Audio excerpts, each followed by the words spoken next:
Hello everyone, welcome back to Ninja Prep. This is Kapil Goel, your educator and mentor for PG Physics.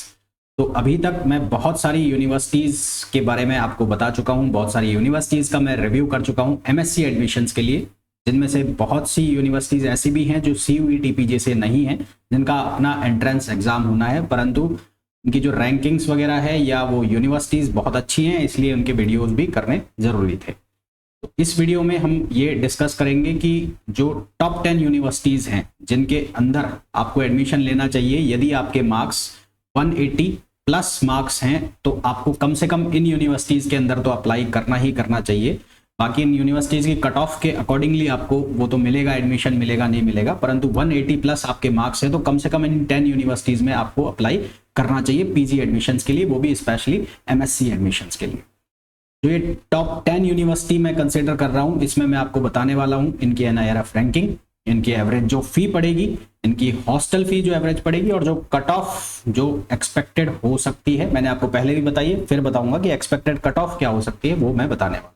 तो यदि आप लोग CUET PG aspirant हैं, आपने अभी तक चैनल को सब्सक्राइब नहीं किया है, सबसे पहले चैनल को सब्सक्राइब कर दीजिए, वीडियो को लाइक नहीं किया है लाइक कर दीजिए और शेयर कर दीजिए। तो सबसे पहले हम बात कर लेते हैं JNU की। JNU अपने आप में बहुत बड़ा नाम, जिसको मेरे को डिस्क्राइब करने की ज़रूरत नहीं है। मतलब कि मैं अगर ये कहूँ कि ये यूनिवर्सिटी ऐसी वैसी, तो मतलब क्या ही बताऊँ इस यूनिवर्सिटी के बारे में। तो NIRF रैंकिंग आप देख रहे हैं, रैंक 2 है ना, ऑल इंडिया रैंक इसकी 2 है।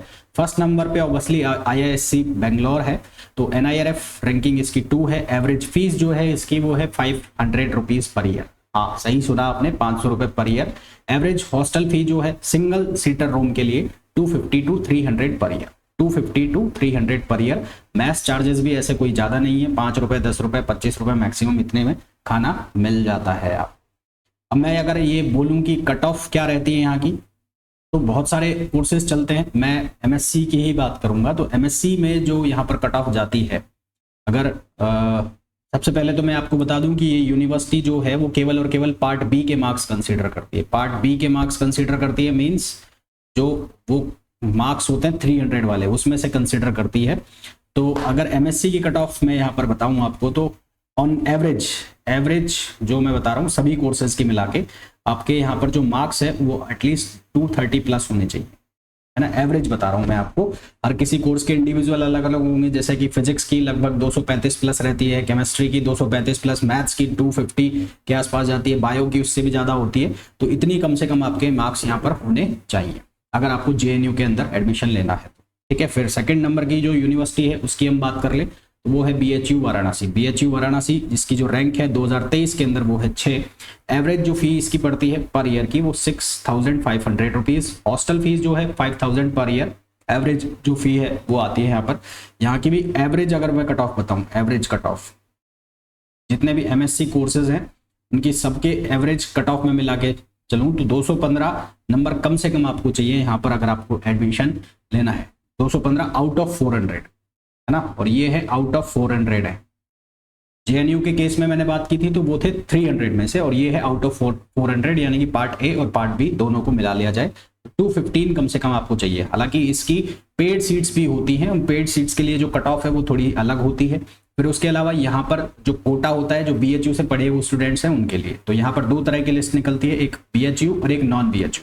जो BHU की जो कट ऑफ लिस्ट निकलेगी, तो जो ये मैं बता रहा हूँ 215 नंबर 215 नंबर, ये बता रहा हूँ नॉन BHU वालों के लिए। जो BHU वाला होगा उसके सीधे सीधे 15 नंबर कम कर दो, या कम से कम 15 नंबर कम कर दो, तो उनका जो एवरेज जाएगा BHU वालों का जो एवरेज जाएगा वो अराउंड 200 नंबर जाएगा। जबकि जो नॉन BHU वाले हैं, नॉन BHU, उनका जो एवरेज कट ऑफ जाएगा वो लगभग 215 नंबर रहता है, ठीक है। ये ऊपर भी हो सकता है नीचे भी हो सकता है, ये एवरेज बता दिया मैंने सबका कि कम से कम आपके इतने नंबर तो हों, ठीक है। फिर थर्ड नंबर पे हम बात कर लेते हैं दिल्ली यूनिवर्सिटी की। दिल्ली यूनिवर्सिटी की NIRF रैंकिंग है 13। इसकी जो एवरेज जो फी है वो 10,000 से 13,000। यहाँ पर बहुत सारे एफिलिएटेड कॉलेज हैं जिनमें आपको एडमिशन मिलता है, तो फी वेरी करती है कॉलेज टू कॉलेज, तो इसलिए यहाँ पर जो फी का बैंड है वो 10,000 से 13,000 पर ईयर है। हॉस्टल की जो फीस है इंक्लूडिंग मैथ्स फीस 40,000 से 50,000 रुपए आपको पर ईयर पड़ती है। यहाँ पर भी BHU की तरह बहुत सारे जो seats, number of seats Delhi university में सबसे ज़्यादा है ना, ये एडवांटेज है यहाँ का। एडवांटेज जो है वो क्या है, सीट्स बहुत हैं, ठीक है, नंबर ऑफ सीट्स बहुत है, number of seats high, number of seats high का मतलब आप मैथ्स में देखोगे तो लगभग 350 सीट्स हैं, फिजिक्स के अंदर 384 सीट्स हैं, तो इस चक्कर में कट ऑफ थोड़ा सा यहाँ पर क्या आ जाता है, नीचे आ जाता है। जो हाँ मैं BHU का कट ऑफ लिख रहा हूँ 215 नंबर, तो अगर यहाँ पर भी वही दो तरह के निकलेंगे, एक नॉन DU और एक DU, तो नॉन DU वालों के लिए अगर मैं कट ऑफ लिखूँ नॉन DU वालों के लिए तो ये 200 एवरेज होगा, 200 एवरेज, और ये होगा आउट ऑफ 400, और अगर DU वालों के लिए लिखूंगा तो DU वालों के लिए होगा 190 average, 190 marks average cut off होगा ये DU वालों के लिए। नॉन DU वालों के लिए एवरेज जो होगा वो 200 एवरेज होगा, ठीक है। फिर फोर्थ नंबर पे हम बात कर लेते हैं यूनिवर्सिटी ऑफ हैदराबाद या हैदराबाद सेंट्रल यूनिवर्सिटी भी इसको कहते हैं। NIRF रैंकिंग इसकी 10 है, एवरेज फी जो है इसकी 8000 पर ईयर है, हॉस्टल फी है जो 3850 है ना, 3850 रुपये पर ईयर। उसके अलावा मैथ्स चार्जेस हैं वो भी नाम मात्र के होते हैं। यहाँ पर जो आपको जो कट ऑफ जाएगा है ना, एवरेज कट ऑफ, यानी कि सारे कोर्सेज का मैं मिला लूँ और उसके बाद यहाँ पर मैं कट ऑफ निकालता हूँ एवरेज। तो क्योंकि DU के साथ क्या है कि यहाँ पर नंबर ऑफ सीट्स ज़्यादा है DU में, तो DU में नंबर ऑफ सीट्स ज़्यादा है तो ऑटोमेटिकली जो कट ऑफ है वो नीचे गिरेगी, जबकि यहाँ पर नंबर ऑफ सीट्स उतनी नहीं है जितनी DU में है, तो यहाँ पर भी जो लगभग कट ऑफ रहेगा एवरेज वो लगभग 210 नंबर ही रहेगा। और ये जो भी मैं कट ऑफ बता रहा हूँ आपको जनरल के लिए बता रहा हूँ, अगर आप OBC से हैं तो उसमें 10 नंबर कम से कम कर लेना, अगर आप EWS से हैं तो उसमें कम से कम 5 से 7, अगर आप SC से हैं या ST से हैं तो उसमें से कम 60 70 नंबर कम कर लेना। यानी कि अगर मैं BHU की 215 बोल रहा हूँ तो एटलीस्ट 60 to 70 मार्क्स कम मान लेना SC के लिए, और अराउंड 80 मार्क्स कम मान लेना ST के लिए उस केस में। फिर नेक्स्ट यूनिवर्सिटी की हम बात कर लें तो next university Delhi technological university, NIRF ranking इसकी 38, एवरेज फीस जो है वो 35,000 रुपये, ये थोड़ा सा कॉस्टली है। यहाँ पर जितनी भी मैंने अभी तक यूनिवर्सिटी बताई है उनमें सबसे जो कॉस्टली है, जो सबसे जो आपको फी चार्जेस जो महंगे लगेंगे वो यहीं पर लगेंगे। हॉस्टल फीस जो है वो 40 से 50 होगी इंक्लूडिंग मैथ्स। कट ऑफ यहाँ का आप अगर एवरेज, पहली बात तो यहाँ पर आपको केवल 4 ही ब्रांचेस के अंदर एडमिशन मिलेगा, एक फिजिक्स और एक होगा केमिस्ट्री, एक होगा मैथमेटिक्स और एक होगा बायोटेक्नोलॉजी। तो यहाँ अगर जनरल में आप हैं और आपके 185 प्लस हैं तो आप यहाँ पर फॉर्म अप्लाई कर सकते हैं। हालांकि अप्लाई तो आप सब में ही करेंगे 185 के प्लस बावजूद भी, पर यहाँ पर थोड़ा सा सेफर साइड है कि आपका एडमिशन हो जाए। फिर अगर हम बात कर लें नेक्स्ट BBAU, तो BBAU Baba Bhimrao Ambedkar university Lucknow, NIRF ranking इसकी 55, फी का जो बैंड है वो 15,000 से 25,000 पर ईयर। कुछ कोर्सेज सेल्फ फाइनेंसेस हैं जो कि 20,000 से ऊपर वाली फीस में है, तो इसलिए मैंने यहाँ बैंड लिख दिया 15,000 से 25,000 तक का है पर ईयर का। हॉस्टल फीस है 4600 रुपये पर ईयर, मैथ्स चार्जेस भी इतने नहीं है। यहाँ पर भी आपका जो एवरेज कट ऑफ है 185 प्लस पकड़ के चलना आप एवरेज, है ना, और ये 400 में से है, 185 प्लस यहाँ लेके चलना, 180 कर लो इसको, और भी 180।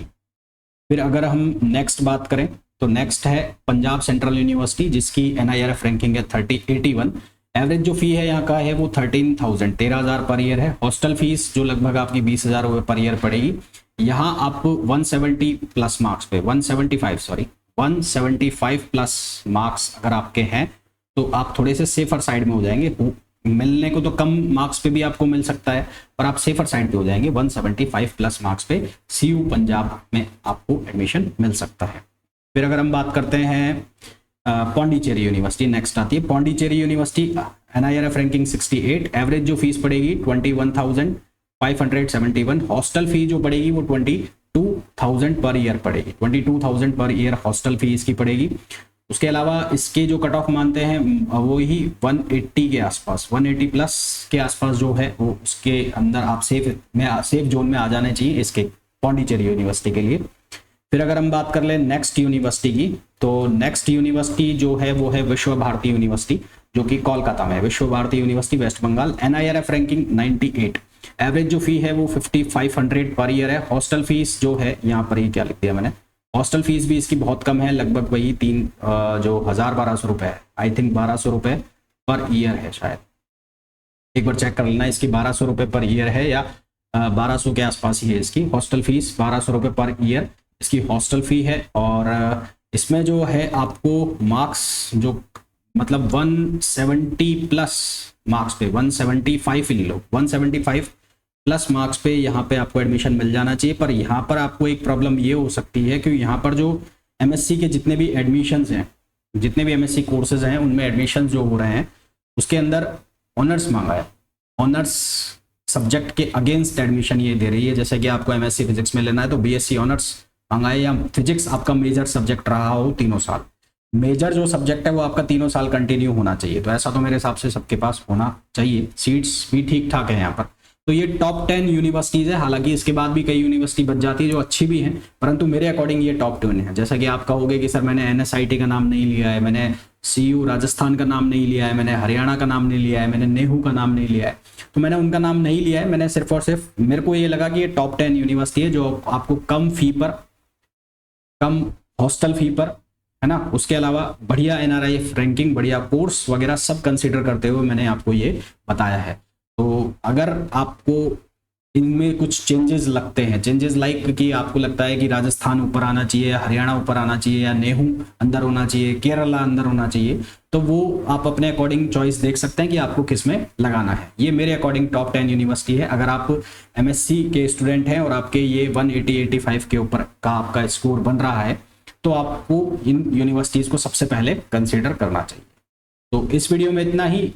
फिर नेक्स्ट वीडियो में हम बात करेंगे कि आपका जो स्कोर है उसका बैंड यदि 150 से लेकर 200 तक है तो आपको कौन सी यूनिवर्सिटीज़ के अंदर अप्लाई करना चाहिए सीयूईटी पीजी के थ्रू। कई स्टूडेंट्स की ये मैसेज हैं, कई स्टूडेंट्स के कमेंट है कि सीयूईटी पीजी की आंसर की कब तक आनी है। तो मोस्ट मैंने ये आपको बताया था कि 5 जुलाई तक आ जाएगी, पर आज 9 जुलाई हो गई, अभी तक तो कुछ खबर है नहीं।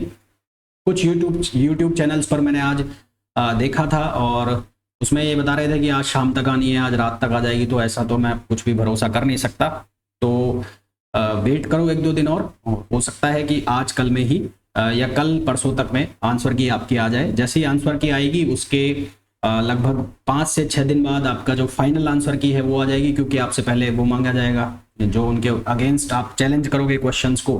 फिर रिवाइज आंसर की आएगी, उसके बाद फाइनल रिजल्ट आएगा। तो फाइनल रिजल्ट आते आते आपका जो है वो करीबन, अगर आंसर की कल या परसों आती है तो उसके 8 से 10 दिन बाद, तो आप मान के चलो 20 जुलाई के बाद आपकी जो है काउंसलिंग प्रोसेस स्टार्ट होगी, जिसमें आपका अगस्त पूरा घुल जाना है। यानी कि आपकी जो क्लासेस हैं आप मान के चलो कि मैंने आपको पहले भी बोला था 20 अगस्त के पहले स्टार्ट नहीं होगी।